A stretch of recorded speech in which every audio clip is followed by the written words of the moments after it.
Please welcome Dávid Dócs, who is the member of the Agriculture Committee of the Hungarian National Assembly and also the member of the Hungarian Committee.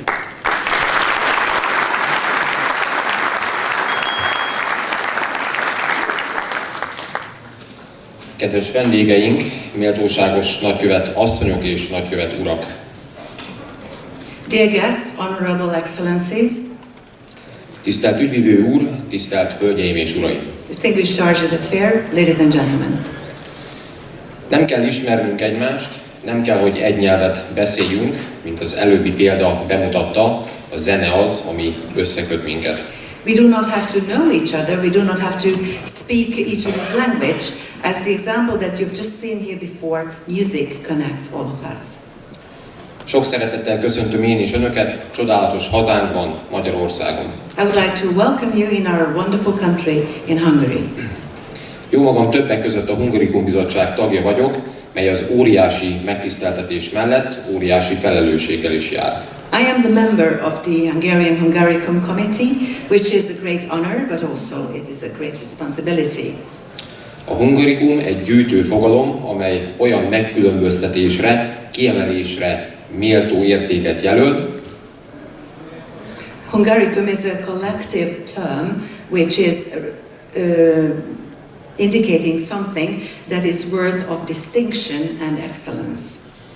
Amely a magyarságra jellemző tulajdonságával, egyediségével, különlegességével és minőségével a magyarság csúcsterméke. That bears the features of very special qualities, uniqueness, specialty, and with quality, and thus represents the peak or paramount achievement of the Hungarians.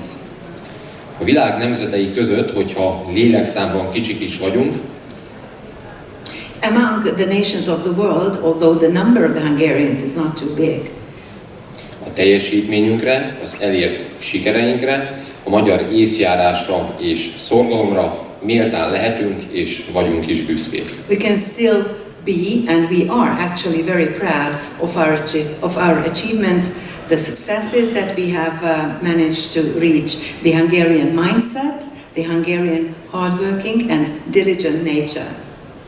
Impozáns épületeink, magával ragadó népművészetünk, kalandos történelmünk, gazdag kultúránk, ingyenc ételeink, italaink. Our imposing buildings, our history which is full of adventures, our captivating folk art, világhírű tudósaink, művészeink, zeneszerzőink, a nemzet nagyjai adják azt a közel 100 kimagasló értéket, melyek a Hungarian gyűjteményben találhatóak.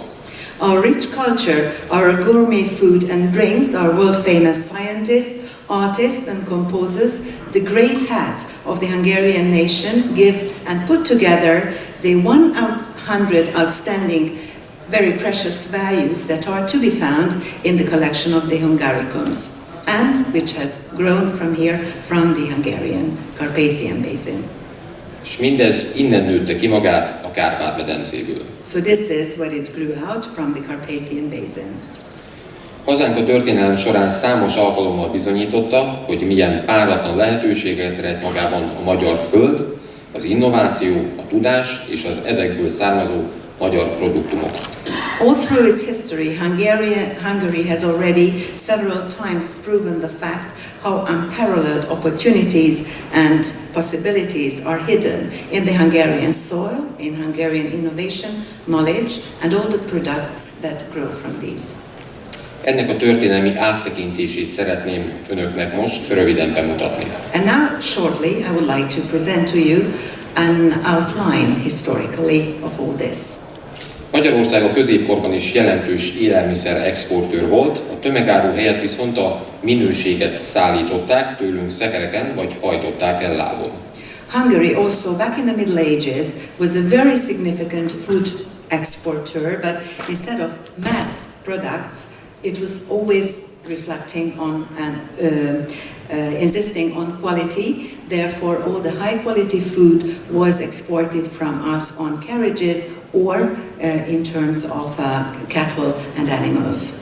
Európa több országát láttuk el a legismertebb hungarikumainkkal, hiszen Olaszország és Németország egyes részeire a magyar szürkemarhát, we supplied the most well-known Hungaricums to many parts of Europe because to Italy and to Germany we exported the Hungarian grey cattle.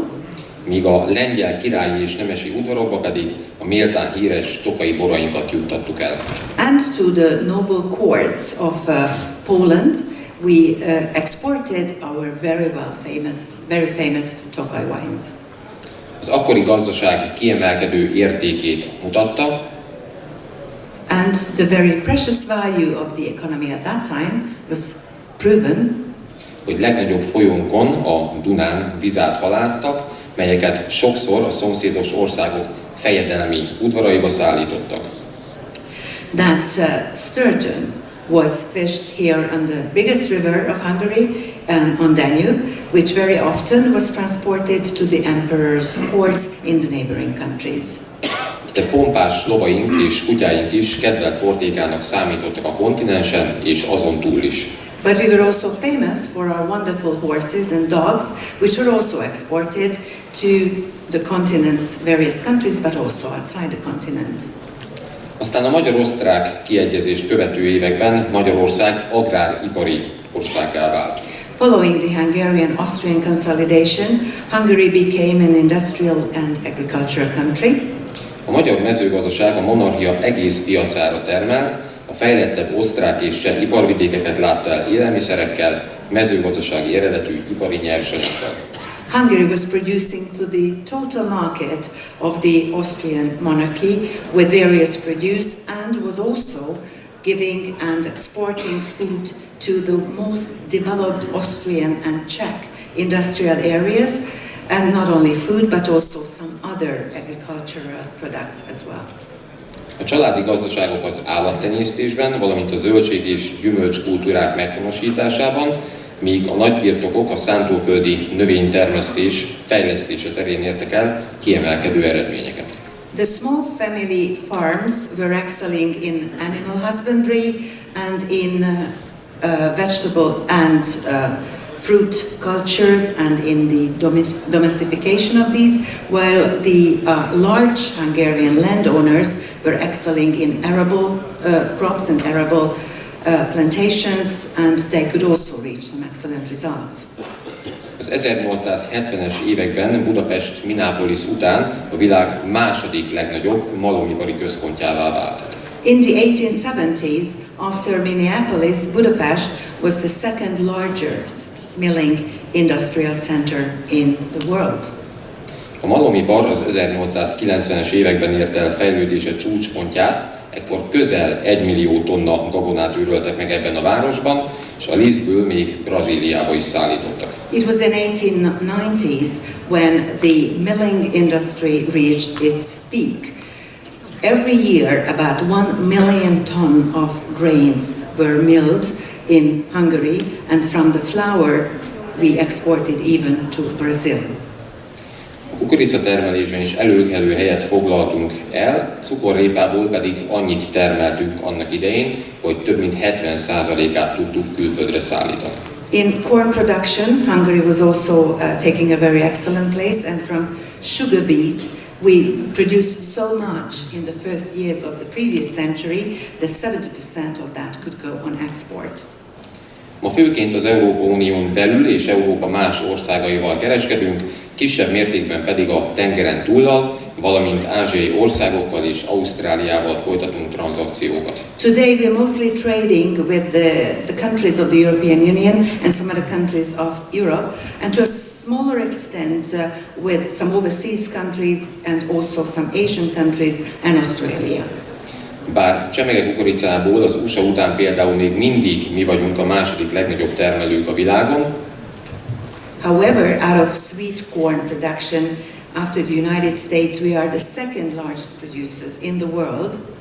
Mára valójában mennyiségben nem tudunk versenyezni a nálunk lényegesen nagyobb országokkal, minőségre viszont annál inkább. In terms of quantity, we are unable to compete with countries which are much bigger than we are, but with regards to quality, we can compete very well.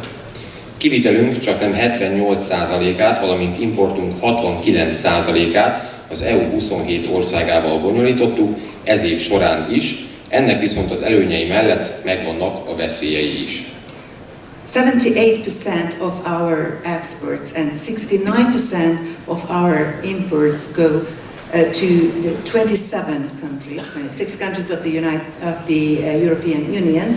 This was the case also this year. However, in addition to its benefits, there are certain dangers associated with it. Ezért az európai agrárium nehézségeire hazánknak lehet, hogy Európán kívül kell keresni a megoldásokat. That is why, because of the European agriculture difficulties, for Hungary we have to find a solution in countries outside Europe. Ezért a mai Hungulf Expo és konferencia célja pontosan az, hogy ez az út megnyíljon az öböl-menti országok felé is. And this is why the goal and objective of today's Hungulf Expo and conference is to open some new pathways to the Gulf countries as well. Azt reméljük, hogy ha a mi prémium kínálatunk találkozik az önök igényes keresletével, we do hope that if our offer will meet your very special demand, which is focusing on high quality, akkor ez egy hosszú távú és gyümölcsöző együttműködésre ad lehetőséget hazánk és az önök országai között. Then that could give an opportunity for a long-term and very fruitful cooperation and other opportunities between our and your countries. A mai naphoz kívánok jó szórakozást. For today, I wish you a very nice and good entertainment. Az üzlethez jó szerencsét. Good luck for the business. Az élethez jó egészséget. Good health for your life. A béke legyen önökkel. Let peace be with you.